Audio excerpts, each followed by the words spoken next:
ज़्यादा बड़ी नहीं है।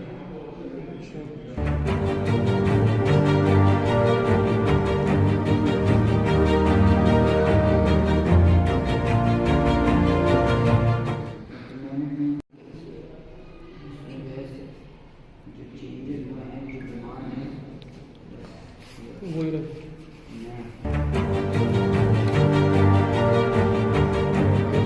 क्या ये हज 2024 की कल रात गाइडलाइन आ गई है, जिसमें पहली बात यह है कि 4 तारीख से ऑनलाइन फॉर्म भरे जाएंगे और उसकी लास्ट डेट 20 दिसंबर 2024 को है। इसके लिए जो लोग ऑनलाइन करना चाहते हैं उसके लिए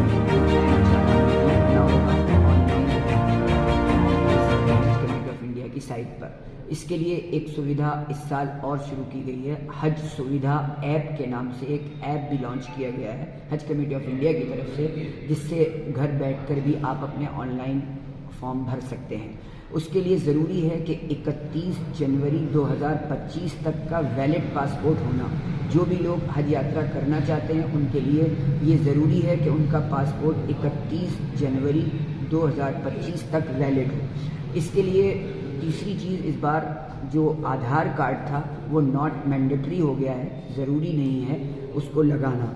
लेकिन जो हज आवेदन करने वालों को जिन डॉक्यूमेंट्स की ज़रूरत है वो डॉक्यूमेंट्स, पहले पासपोर्ट जो वैलिड हो, दूसरा पैन कार्ड, तीसरी चीज़ ब्लड ग्रुप, चौथी चीज़ बैंक के पासबुक या कैंसिल चेक, और चौथी वैक्सीनेशन कोरोना की दोनों डोज के सर्टिफिकेट।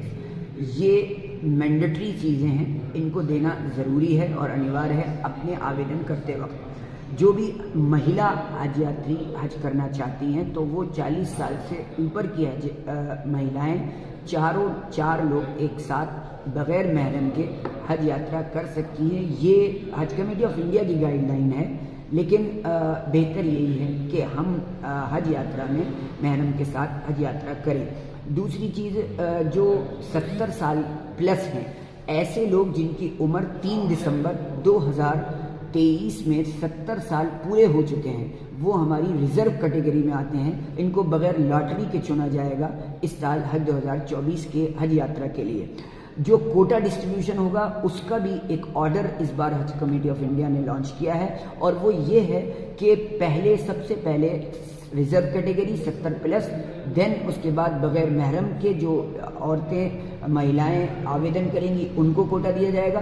तीसरे नंबर पर जनरल कैटेगरी के लोगों को कोटा मिलेगा।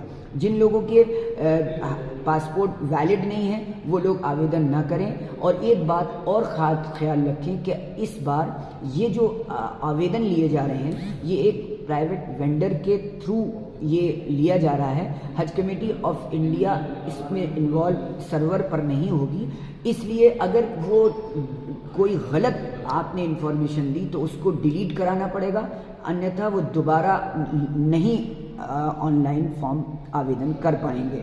इसलिए बहुत एहतियात के साथ हज ट्रेनिंग सेंटर्स जो हमारे ज़िलों में हैं उन ज़िलों पर जाकर सही इन्फॉर्मेशन लेकर उन्हीं से ही राब्ता करके और उनसे ही सही इन्फॉर्मेशन लेकर वहीं पर आकर अपने आवेदन करें।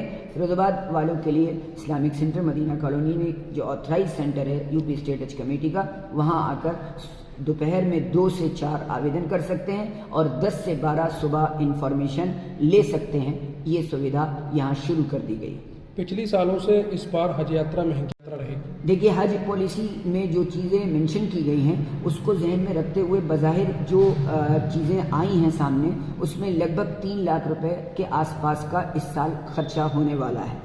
तो बज़ाहिर ऐसा लगता है कि जितना पिछले साल था लगभग उतना ही रहेगा। पिछले साल 39,996 रुपये कम लगे थे और इस बार भी उम्मीद यही है कि इतना ही खर्चा रहेगा। अगर हमारे करेंसी डाउन हो जाती है तो फिर हमारा खर्चा बढ़ जाएगा, क्योंकि हम रियाल की शक्ल में ही सारे एक्सपेंसेस करते हैं, अकोमोडेशन के और एयर टिकट्स के। क्या किसी तरह का कोटा भी निर्धारित हर ज़िले का कोटा होता है, हर ज़िले का कोटा होता है और स्टेट का भी कोटा होता है। अगर कोटे से ज़्यादा एप्लीकेशंस आती हैं तो फिर वो लॉटरी में जाते हैं, वरना विदाउट लॉटरी के सारे ही हज यात्री सिलेक्ट हो जाते हैं। लगभग हमारे यहाँ का 200 से 250